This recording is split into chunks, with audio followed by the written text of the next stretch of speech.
পরম শ্রদ্ধেয় রামসুখদাসজি মহারাজের গীতার এই 50 নম্বর শ্লোক থেকে আমরা জানতে পারলাম যে যিনি সমতা প্রাপ্ত হয়েছেন তিনি পাপ পুণ্য কর্ম করেন না। জলে যেমন নোংরা পদার্থ মেশালে জল দূষিত হয়ে যায়, অর্থাৎ তা পানের অযোগ্য হয়ে যায়, ঠিক তেমনই স্বয়ং বা আত্মা পাপ পুণ্য রহিতই থাকে। কিন্তু যে মুহূর্তে বিনাশশীল পদার্থ যেমন শরীরের সঙ্গে সম্পর্ক স্থাপন করে, সেই মুহূর্তে পাপ পুণ্যরূপ কর্ম হতে থাকে। যতক্ষণ পর্যন্ত সে বিনাশশীল পদার্থর সঙ্গে সম্পর্ক স্থাপন না করে, ততক্ষণ কোনো কর্মই পাপ পুণ্য যুক্ত হয় না। জলে যাতে ডুবে না যায় সেই জন্য সাঁতার শেখার প্রয়োজন, অর্থাৎ জলে ভেসে থাকার কৌশল শেখা প্রয়োজন। যে জলে ভেসে থাকার কৌশল জানে না সে জলে ডুবে মারা যায়, আর যে এই কৌশলটি শিখে নেয় সে জলে পড়লেও অনায়াসেই বেঁচে যায়। ঠিক তেমনি সংসার রূপ সাগরে যারাই আমরা রয়েছি তারা সবাই কিছু না কিছু কর্ম করি। কর্ম না করে কেউ থাকতেই পারে না।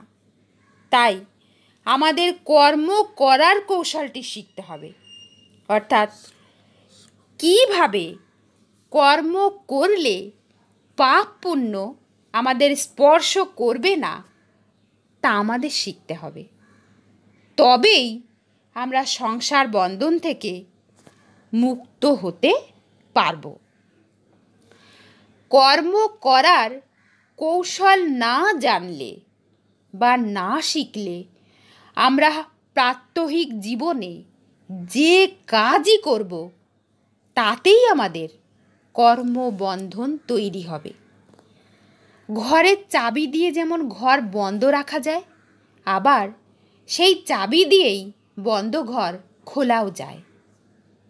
ঠিক তেমনি পাপ পুণ্যহীন কর্ম করার কৌশল জানলে সংসার বন্ধন থেকে মুক্ত হওয়া যায়, আর না জানলে প্রতিটি কর্মই আমাদের বন্ধন তৈরি করবে, অর্থাৎ জন্ম মৃত্যুরূপ চক্রে আমাদের আবর্তন করতে হবে। কর্মবন্ধনহীন কর্ম করার কৌশলটির নামই যোগ। এটি কিভাবে অর্জন করা সম্ভব হবে? এর উত্তরে বলা যায়, কর্ম করার সময় অন্তরে যেন রাগ, অর্থাৎ কর্মের প্রতি আসক্তি না থাকে, আবার দেশভাব অর্থাৎ বিরূপতাও যেন না থাকে। এটিই হলো কর্মের কৌশল। কর্মের ফল লাভের যেন ইচ্ছা না থাকে, অর্থাৎ সকামভাবে যেন কর্ম না করা হয়। শাস্ত্র নিষিদ্ধ কর্ম বাদ দিয়ে শাস্ত্রবিহিত কর্ম নিষ্কামভাবেই করার কথা এখানে বলা হয়েছে। আর এই নিষ্কাম ভাব আসবে কেবল সংসারের সেবার উদ্দেশ্যে বা ভগবানের প্রীতির উদ্দেশ্যে কর্ম করলে। অনেকেরই মনে হতে পারে, পরিবারের পালন পোষণ করাকে কিভাবে সংসারের সেবা ভাবব? এর উত্তরে বলা যায়, আমরা যা কিছু পেয়েছি তা নিজের নয়, সংসারের থেকে পেয়েছি বা ভগবানের কৃপায় পেয়েছি।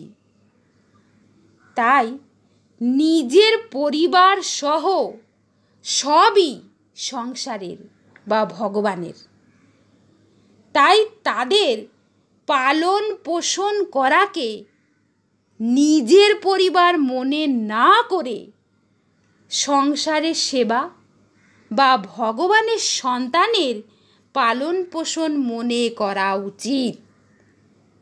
তবে সেই কর্মে নিষ্কাম ভাব থাকায় পাপ পুণ্য হবে না এবং সংসার বন্ধনও হবে না। তাই আমাদের কর্মযোগের এই কৌশলটি জেনে নিষ্কামভাবে সংসারের সকল কর্ম করা উচিত। তবেই আমরা অনায়াসে কর্মবন্ধন থেকে মুক্তি লাভ করতে পারব।